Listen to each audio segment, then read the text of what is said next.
Good morning po sa araw ng linggong ito ng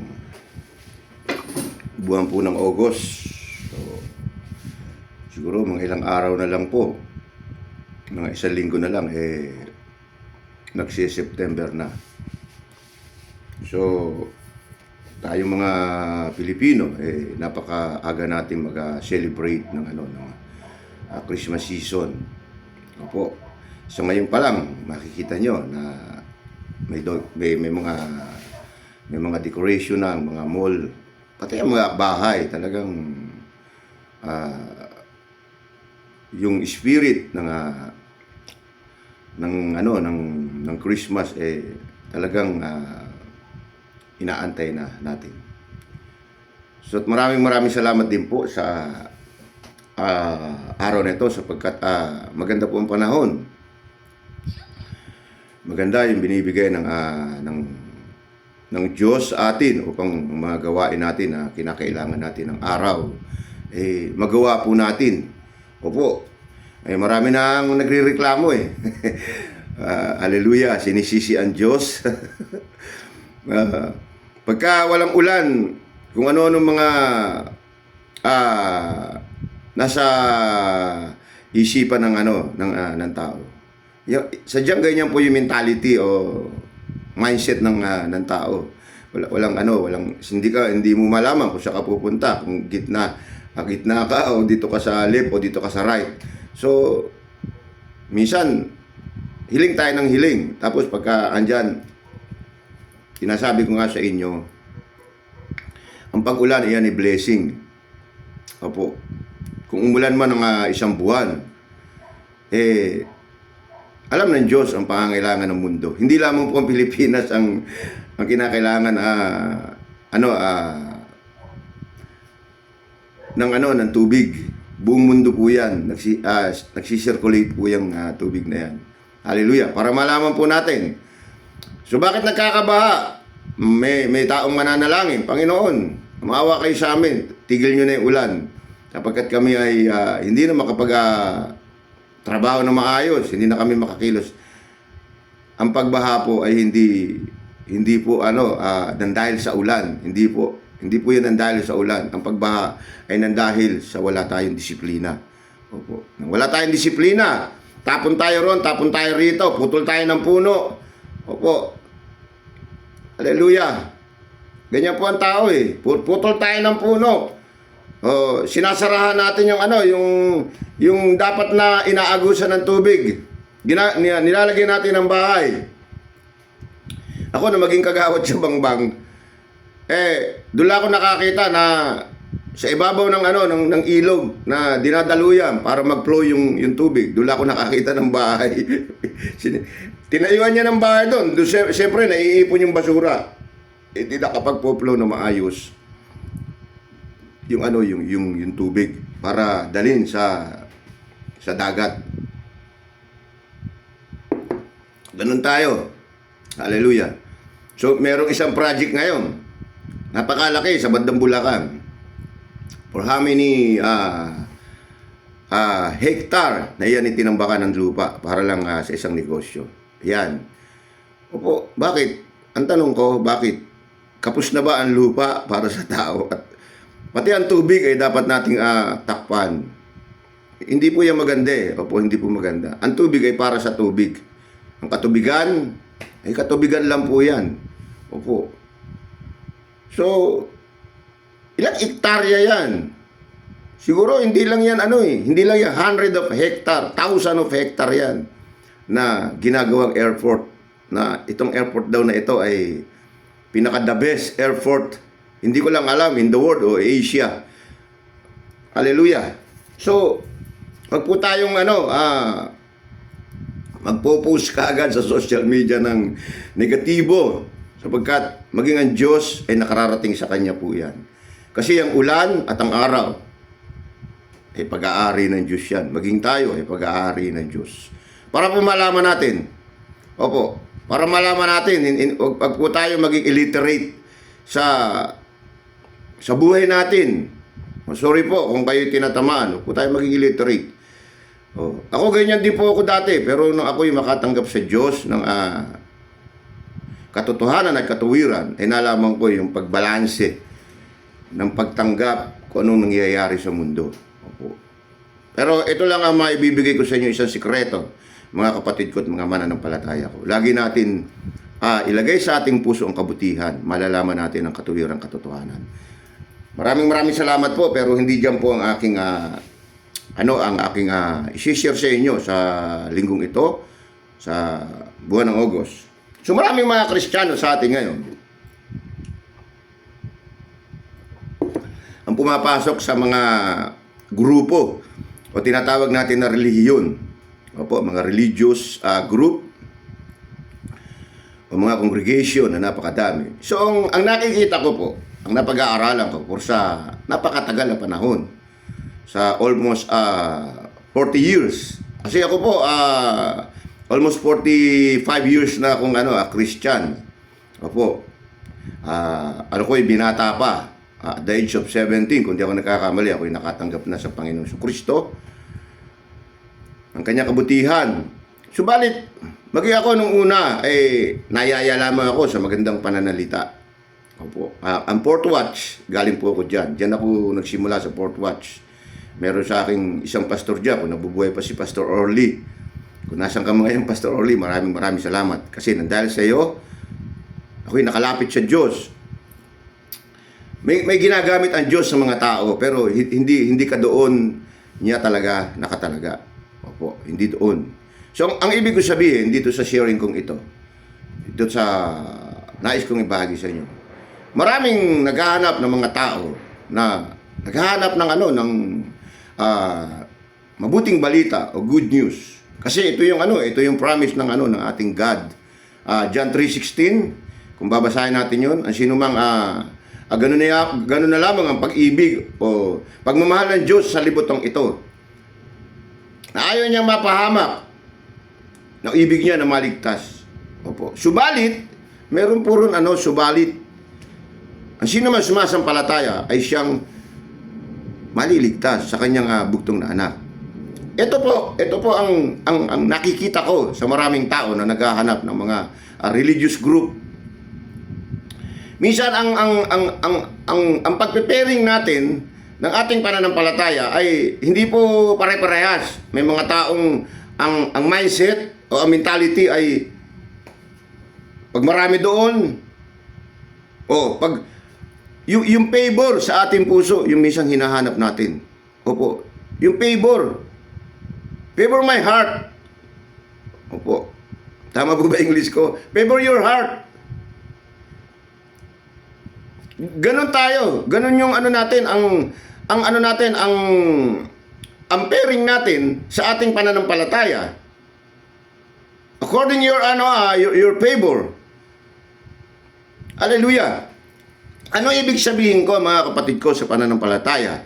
Pag halimbawa, diyan, maluwag pag araw ng linggo, kahit na hindi ka magsamba, okay. May mga ganun po. Diyan, hindi pinagbabawal diyan ang pagkain na, maraming pagkain na na ipinagbabawal. Huwag ka diyan kasi, yun pa naman, gustong-gusto ko yun, tapos diyan bawal. Opo, may mga ganun po. Dito ka, sa kabila. Bakit? Nandiyan yung artista, idol ko yan Opo, idol ko yan nakita mo, mabuting tao yan. So, ganun po yung mentality natin na paglapit natin sa Diyos. Merong iba, andyan si yung politician, si congressman. Kilalang-kilala sa lipunan yan. Hindi yan magkakamali. Talagang ganun po ang ating ang pagpasok natin sa Diyos, ang pagtanggap natin sa Diyos. Hallelujah. Pero napakamali po niyan. Napakamali po. Hanapin po natin yung sinasabi nga ang Panginoong Kristo. Opo. Ang sino man sumasampalataya sa ating Panginoong Kristo ay makatatanggap ng pag-ibig ng Diyos. Kasi hindi pa doon nagtatapos Magsisimula ka sa pananampalataya and then ito po ang gusto ko sa inyong i-share sa linggong ito. Kasi dito po sa Book of Acts, sa libro po ng Gawa, dito po sa sa kapitulo 19, sa 19 po ng verse 1 to verse 1 to verse 1 to 7. Babasahin ko po sa inyo para ito'y malaman nyo kung anong pangyayari dito. Si Apostol Pablo po ang dahil dito, ito dito sa kalahati ng Gawa ng verses, nandito na po si Apostol Pablo. Ano na po siya? Apostol na po siya, hinirang na po siya ng Diyos. Pero dun sa bungad, bandang bungad, nung day of Pentecostes, wala pa po si Apostol Pablo ron. Prosecutor pa lang siya ron, nagpo-prosecute ng mga ng mga taong pinili ng Diyos, mga taong itinaga ng Diyos para sa pagpapakalat ng kanyang ebanghelyo. So ang sabi rito, while Apollos was in Corinthians full trouble through interior of the province and arrived in Ephesus, the review found some disciple and asked them, did you receive the Holy Spirit when you became a believers? We have not even heard that there are Holy Spirit. They answer, well, then what kind of baptism did you receive? Paul asks. Ang sabi ng ganon, the baptism of John, they answer. Paul said, the baptism of John was for those who are torn from their sins. And he had told the people of Israel to believe in the one who was coming after him, that is in Jesus. When they heard this, they were baptized in the name of the Lord Jesus. Paul placed in his hand to them, and the Holy Spirit came upon them. They spoke in a strange tongues and also proclaimed God's message. The last verses, they were about 12 men in all. Itong 12 tao, nadatna ng ating Apostol Pablo nung siya nangangaral. Kasi ito si Apostol Pablo, nag-start na itong mangaral. Po, sa mga hintil. Diba, siya binigyan ng obligation ng ating Diyos na ipangaral niya ang salita at siya sa mga hintil. So may nadatnan siya doon sa lugar ng Efeso. Ano po ba itong Efeso? Itong Efeso ay isa sa probinsya ng Roman Empire. So may mga Christian dito na sila nabautismuhan na. Ito po para po malaman natin ang katotohanan na hindi lamang po sa pagbabautismo natatapos yung ating pagiging pagtanggap natin kay Kristo o para tayo maligtas. Kasi maraming mga naglalabasan sa social media. Marami ngayon. Alam nyo mga kapatid ko, yung mga sumusubaybay sa akin, patuloy kayong sumabaybay sa akin sapagkat ang Espiritu Santo ay tinuturuan po ako ng kabutihan. Opo, hindi po ako nagtatayo ng isang grupo. Opo, kung nais nyo lang na ako'y magpunta sa inyo upang mag-Bible study tayo at malaman nyo ang words of God, kayo pupuntahan ko. So ang ibig ko sabihin dito, may mga Kristiyano rito na nakatanggap na ng bautismo. At di ba, ang sabi ron, at tinatanong ni Apostol Pablo, nagtanong sila, ano po ba yung bautismo ni Juan? Ang sabi ni Apostol Pablo, ang sabi rito, Paul said, the baptism of John was for those who turn from their sin. Ang baptismo raw ni John the Baptist. Ito kasi nung time na to wala na rito si John the Baptist. Siya po ay namatay na po, 'di ba? Pinapatay siya ni Haring Herod nung time na 'yon. Nabautismohan lang kayo upang mawala yung kasalanan nyo. So, okay, isa 'yon sa part ng pagiging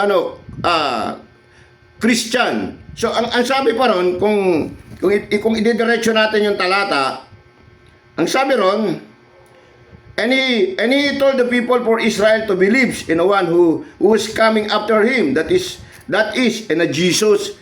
Sabi nito, when they heard this, they were baptized in the name of the Lord Jesus. Paul who placed his hand on them, and the Holy Spirit came upon them. At dumating daw yung Holy Spirit dun sa tao na nabautismohan sa pagsisisi pa lamang. Kung mapupunan nyo dun sa Matthew 3, na nagpabautismo ang ating Panginoon Kristo. Bagamat si John the Baptist ang nagbaptismo kay sa ating Panginoon Kristo. So ano sabi ron? Pupuntahan po natin para maging maliwanag po sa atin sa ating pagkaunawa. Ang sabi dito, ito, but Jesus answered him, let me be so far now, for in this way to do what a God's require. Ang Panginoon Kristo nagsasalita rito kasi gusto mangyari ni Juan Bautista, hindi siya bautismuhan. Kasi alam ng Juan Bautista na yung lumapit sa kanya ay hindi basta-bastang tao. Ito'y anak ng Diyos. Alam niya, as soon as Jesus was baptized, he came out the water, then, ang sabi doon, heaven was opened to him. And he saw the Spirit of God coming down like a dove, lightning on him. Then a voice said from heaven, this is my own dear son, with whom I am pleased. Sabing ganon, minamahal niyang anak. Sabing ganon, maging ang ating Panginoong Kristo ay hindi lamang po siya sa tubig na pagpapabautismo na upang bagamat ito ay isang siya yung pattern natin na dapat gawin natin. Ito yung isang requirement po ng pagiging isang Christian. Hindi po yung may narinig lamang tayong salita rito na ganon. Yung hindi kundi ako nagkakamali sa Efeso, sa Pilipos, na hindi sa pamamagitan ng inyong ginagamit nila yung verse na yon. Alam niyo po ba, wag po kayo magpalilang. Yan po yung gawain ni Satanas. Diba? Sabi nga po, itong time na to, si Satan po ay nag-aanyong anghel din. Opo. Nag-share din po siya ng words of God. Kasi, di ba, sinabi ko sa inyo, nagre-rebel din na po. Malapit na yung kanyang time. Sabi doon sa Revelation, at ang pinagbubuntungan niya ng galit niya ay ang mga tao rito sa lupa, mga anak ng Diyos. Sino yung mga anak ng Diyos? Yung mga totoong Kristiyano, katulad tayo, na pinagbubuntungan tayo. Subalit, hanapin natin ang tamang paglapit sa ating Panginoong Kristo. Kinakailangan natin ang bautismo ng Espiritu. Dahil iyan po, kung makikita nyo dito rin sa mga gawa, kung paano ipinangako ng Panginoong Kristo, doon pa lang sa Lucas, huwag kayo magsiali sa Jerusalem, sapagkat ipadadala sa inyo ng aking amang Diyos ang kapangyarihan. So ano itong kapangyarihan na ito? Itong kapangyarihan na ito ay yung Holy Spirit, upang tayo tumatag, upang ang makasanlibutan nating ipinamumuhay ay siya yung mag-guide sa atin dito. Opo. Hindi tayo basta mabautismohan lang, hindi tayo basta sabi lang ng pastor, ikaw ngayon ay Kristiyano na. Kaya tandaan nyo po mga pastor na nagtuturo ng salita ng Diyos, hindi sapat na isang tao ay mabautismuhan. Kinakailangan matanggap niya rin ang banal na Espiritu, ang Holy Spirit, ang power, sapagkat ito mag-guide sa tao para siya maging tunay na Kristiyano, para may pamuhay niya to sa araw-araw. Hallelujah. Kaya marami mga Kristiyano ngayon ang nakita niyo mga attitude. Opo. Marami mga Kristiyano ngayon walang ibang ginawa kundi ang makipag-diskusyon, makipag-debate, mag-post sa social media na kung ano-ano. Baka tapos pag sinagot mo babalikan kanila ng hindi po isang Kristiyano na, worldly na po sila. Nagagalit na. Ako nga naka-encounter ako ng ganyan At talaga namang nung itinama ko po siya, sa kanya sinabi, ito po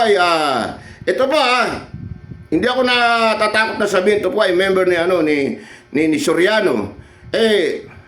Biro ba naman, sinabi sa akin, gago, tanga ka, hindi ka ganun. Di okay lang sa akin. Tapos hinamon niya pa ako, magkita raw kami sa impyerno. Sabi ko, Brad, hindi naman ako pupunta ng impyerno hindi ako pupunta. Ikaw, kung alam mo diyan ka papunta, ikaw na lang. Sabi, at yung last ng words niya, yun yung ayoko nang banggitin kasi bastos po yung words niya. na sinabi sa akin, ito ba yung mga Kristiyano na ganito, na nagtuturo? So, isa rin niya sa pagiging, kung sino ang leader sa inyo, sana, ang iyong mga tinuturuan ay nakikita sa'yo. Yung pattern, na tama pag ano. Kaya sabi nga sa Matthew, sa gawa nakikita. Ako, saan ba ako nanggaling? Ang gawa ko, saan ba nanggaling? Galing po sa Panginoong Jesucristo. Siya po yung aking pattern. Kaya sinisikap ko na ako ay lumakad ng matuwid. Sinisikap ko na ako ay magsalita nang hindi nakakasakit sa aking kapwa. Kapag po tungkol na sa diskusyon, iniiwasan ko na po yan. Opo, hindi na po ako nakipag-diskusyon. Kasi alam niyo po ba, kapag yung mga debate ng ganyan, gumagana po yung puso nyo, pareho kayo nasasaktan. At pareho kayo nagnanais na kayo ang tama. So, ano nagiging ano niyan? So, dumarating sa puso nyo, sa isipan nyo, ang kayo mag-away. Bagamat hindi kayo nag-aaway sa pisikal, nag-aaway kayo sa pananalita, nagsasalitaan kayo na, hindi po yan ugali ng isang Kristiyano. So, wala po dyan ang ano ko sa inyo. Ang ano ko sa inyo, ito po ay masyadong delikado sa mga Kristiyano ngayon, kung nalalaman nyo. Ang sentro ng binabahagi ko po sa inyo ay hindi lamang po mga pastor, bautismo sa tubig, ng pag-alis. Sabi nga ni Paul, uulitin ko po anong sabi ni Paul para malaman po natin. Paul said, the baptism of John was for those who turn from their sin. Yung bautismo raw po ni John ay sa tubig ay pag-alis lamang po ng kasalanan. Opo. Subalit, kinakailangan natin matanggap. Kaya nga yung mga naniniwala noong time na yun, na nawala ng ating Panginoong Jesucristo ay, ano sinabi? Ay sabi ng Panginoon, warning! Huwag kayong aalis. Binigyan niya ng babala. Huwag kayong aalis sa Jerusalem sapagkat ipagkakaloob ko sa inyo o ng aking amang Diyos ang kapangyarihan. Opo. Marami ngayon mga Kristiyano na wala pong ganyan ngayon. Opo. Maraming mga Kristiyano ngayon. Ma-identify mo sila. Ma-identify mo ang kanilang pagiging Kristiyano. Ang kanilang pamumuhay. May isang grupo nga ngayon na, di ba, ito, katatapos lang na sumusunod sa kanilang leader. Ibinalak nila yung EDSA. Yung ba ay isang gawaing mabuti para sa Diyos na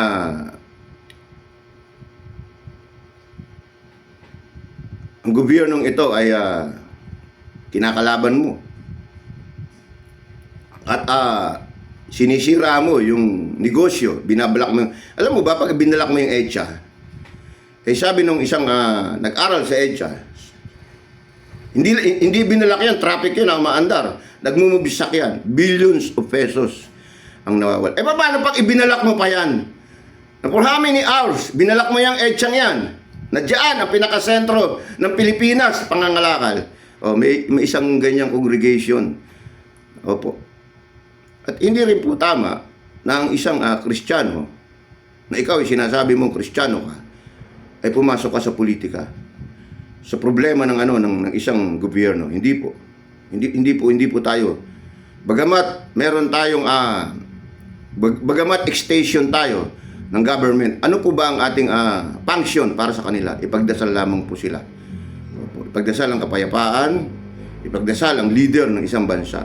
Hindi po tayo dapat na magko-command ka, black! Harangan nyo ang EDSA upang pumunta kayo ron. Then meron kayong isi-save na isang tao, na yung taong yun hindi naman nyo kilala. Bakit nyo isi-save? Hindi po ganoon ang buhay Kristiyano. So, ang sentro dito, sa isineshare ko sa inyo, alamin nyo sa inyong sarili, na ngayon, naging Kristiyano na kayo, natanggap nyo ba ang banal na espiritu? Kasi hindi lamang po yung pagbabautismo sa tubig. Opo, hindi lamang po pagbabautismo sa tubig ang kinakailangan nyo. Ako, matagal po akong bago ko na natanggap ang espiritu na kapangyarihan ay matagal po. Pero ako nabautismo po ako sa tubig ng pagsisisi. Opo. Nabautismo po ako sa tubig ng pagsisisi. Subalit, yung Espiritu Santo, matagal po bago ko po ito natanggap sa aking sarili. Ang isang sign po nito, ito po makinig kayo mabuti mga kapatid ko na naghahanap ng tunay na katotohanan. Ang isang signs nito, lumalayo ka na po sa kasalanan. Iniingatan mo po yung sarili mo. Opo, iniingatan mo yung sarili. Lumalayo ka po sa kasalanan. Unang-una sa lahat, ikaw ay nananalangin sa araw-araw. Nagbabasa ka ng mabuting balita, ng Holy Bible, sapagkat dito natin kinukuha yung paano natin i-apply ang ating buhay sa mundong ito. Opo, paano tayo makikiharap sa mundong ito? Hindi lamang po sa pamamagitan ng ating pag-iisip, ito po. Sapagkat ano sabi ng Bible? Ang Bible ay sinasabi sa New Testament, ito rin naman ay makapagtuturo sa atin. Opo, makapagtuturo sa atin to ng mabuti sa ating pamumuhay sa araw-araw. Maging sa mga pangangailangan natin sa araw-araw, makapagtuturo ito. Sapagkat ang Biblia ay wala ka nang hahanapin dito, kompleto na to. Kompleto na po itong Bible. Opo, kung merong Bible na kung ano-anong Bible, ito lang po ang the best na libro, the best book in the universe. Holy Bible, sapagkat kompleto na ito. Lahat po ay narito. Wala na kayong hahanapin. Sapagkat ang nagsulat nito o ang nagbigay nito sa isipan ng tao, walang iba kundi ang Diyos na lumalang sa atin at nagbigay ng buhay sa atin.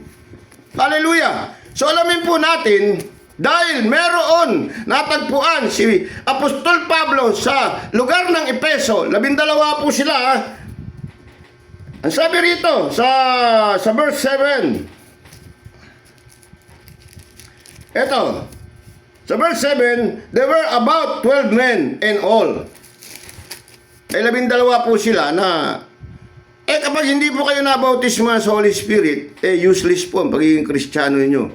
Bakit po? Patuloy kayong namumuhay sa sanlibutan. Opo, hindi ako nagmamapuri sa aking sarili. Sabi nga ni Apostol Pablo, kung dapat ako magmapuri, pagmamapuri po. Ang ibig sabihin nun, kung tama ang iyong ginagawa, sabihin mo sa Diyos, hindi ako magmamapuri sa aking sarili rin. Sapagkat bakit? Ako'y nagkakasala rin. Nagkakasala po ako. Kaya ako patuloy na pinag-aaralan ko. Ganun po yung tunay na Kristiyano, patuloy na hindi po yung pagkakasalang ginagawa ko po talaga. Yung nagnanakaw ako, o nakikisali ako dyan sa inuman ng mga tao, o nakikichismis ako dyan. Hindi po. Ang pagkakasala ko po, ay alam ng Diyos yung kung ano. Subalit, alam ng Diyos ang laman ng puso ko. Ang naising ko po ay makasunod sa Kanya. Ang naising ko po ay sumunod sa Kanya. Gumawa po ng mabuti. Sa isang araw na bibigay niya sa aking buhay, ito ay maging, sa Kanya, maging isang perfect ang araw na ito. Yan po sana yung nagiging motivation natin sa ating heart para sa Diyos. Yan po yung tunay na Kristiyano na meron na Holy Spirit. Ang Holy Spirit po kasi ang siyang mag-guide sa atin. Hindi lang po sapat na tayo mabautismuhan. Huwag po kayong maniniwala sa mga nasa Facebook na nagpo-post sa social media. Sapat na to. Ikaw ay ganun.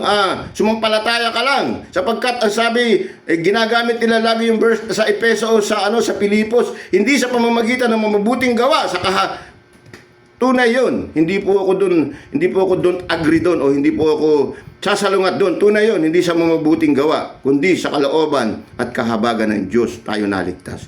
Subalit meron din tayong part para sa atin. Ang tayo ay gumawa para sa kalooban ng Diyos. Yan ang dapat alamin nyo mga kapatid ko. Kumbaga, yung mga Kristiyano umaasa lamang doon, kayo yung mga Kristiyanong tamad, umaasa lamang kayo.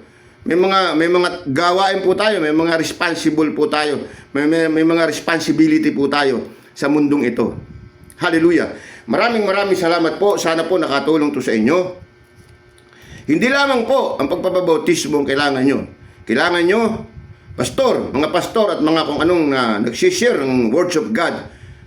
Kinakailangan malaman nyo Nabautismo nyo na ba sa Holy Spirit ang mga ini-encourage nyo na maging Christian? Nagkakamali po kayo. Hindi kayo tunay na pastor kung wala itong mga bautismo sa Espiritu. Sapagkat hindi magiging matatag ang isang Kristiyano kung hindi siya makatatanggap ng Espiritu Santo sa nagbubuhat sa Diyos. At sana makita nyo mga pastor, kung ito man itumanggap ng Holy Spirit sa ating Panginoong Kristo o sa Diyos, makikita nyo sa isang tao. Opo. Sa mga gustong malaman ng katotohanan kung paano natin makikita ang Holy Spirit ng isang tao na siya nakatanggap ng Holy Spirit, mag-message po kayo sa akin. Kung gusto niyo, ito ay aking muli ihahayag sa inyo, ipapahayag sa inyo sa pamamagitan po ng banal na Espiritu sa tulong po sa akin. Maraming salamat po sa araw ng linggong ito sa inyo. Pagpalain po kayo, ingatan po ang inyong buhay. Hallelujah! At dumating sa inyong kapayapaan sa inyong mga tahanan. Kung nais nyo po ng panalangin na meron po kayong mga sakit na matagal lang hindi gumagaling, mag-message po kayo sa akin. Kung nais nyo po ng Bible study sa inyong mga tahanan, upang malaman nyo ang katotohanan, upang mapunta kayo sa tunay na pananampalataya. Hindi po ang pananampalataya o paglapit sa Diyos, ipinipairing po natin. Sa mga may nakikita tayo isang taong mabuti, doon ako dahil nandun yung taong yun. Doon ako dahil may sikat doon. Doon ako dahil marami doon. Doon ako dahil walang bawal doon. Hindi po ganyan. Ang maging sentro ng ating mata at ng ating puso, ang Panginoong Kristo. Dahil siya ang magiging pattern natin dito. Opo. Hallelujah. Maraming salamat po sa inyo. Ako po pala si Kuya Dolpo nyo.